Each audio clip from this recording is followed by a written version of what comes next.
Hello, Jason. James True here. Here is a progress video. Um, you're looking at the screen with a very, very boring menu right now. Sorry about that.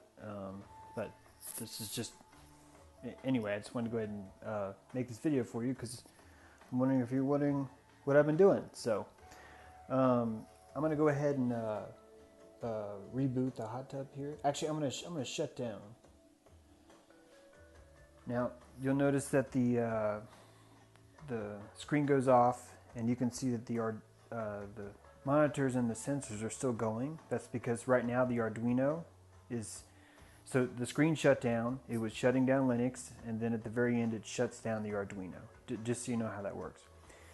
Now I've got a pin wiring now, where if two pins are connected, then it should boot.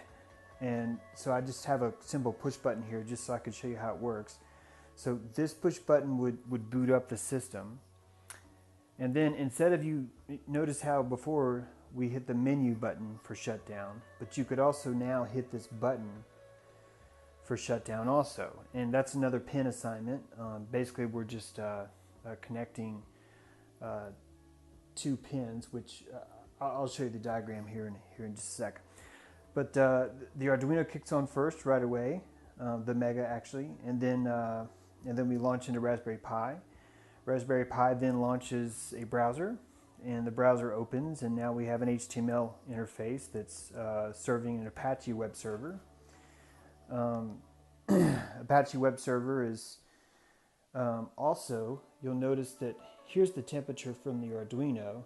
Here, I'll put my finger over this, and you'll see that the temperature is rising. And I'm hoping that on the screen you can also see that the temperature is rising. I just want you to know there's a serial connection between the Mega and the Raspberry Pi. And so the Pi is constantly asking what the temperature is, and it's constantly being updated for that. Now, just as you can hit a function here, button 1, you'll see that it'll flash button 1 there. But you can also initiate buttons through, if you were to have, if you wanted another control system with buttons on there. I realize you said you haven't, that you don't want that, but I still think it's important that we have an assignment for those. I think you might find that it might be handy to have these two, but they're not needed at all. I wanted it to all work that way. So you've got 8 assignments for buttons, 8 assignments for lights, 8 assignments for relays, and 8 assignments for sensors. So of course I've only got one relay here, but you've got 8, so you've got room for that. This is just one temperature sensor, but you'll have your 2 temperature sensors, actually 3, and then you've got the gas sensor, the gas valve sensor. So of course that'll be on there too. I'm going to initiate a shutdown that way.